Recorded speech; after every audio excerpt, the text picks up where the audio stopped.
સુરતમાં મનપાના આરોગ્ય વિભાગે કાર્યવાહી કરી છે। શહેરમાં મળતા શુદ્ધ ઘીના નમૂના ફેલ થયા। વરાછાના ગોપાલ ટ્રેડર્સના શુદ્ધ ઘીમાં વેજીટેબલ ફેટ મળી આવ્યું છે, ત્યારે ભટારના શ્રીજી પાર્લરમાં ટ્રાન્સફેટ વધુ મળી આવ્યું છે। સીમાડાની ગુરુકૃપા ડેરીના માવામાં ફેટ ઓછા મળી આવ્યા, ત્યારે મહાનગરપાલિકાના ફૂડ વિભાગે લીધેલા નમૂનાના રિપોર્ટ નેગેટિવ આવ્યા છે।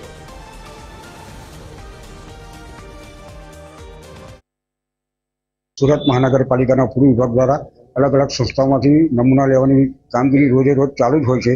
ते पैकी हमणां 3 नमूनाओं सब स्टांडर्ड अने अनसेफ जाहिर थयेल छे।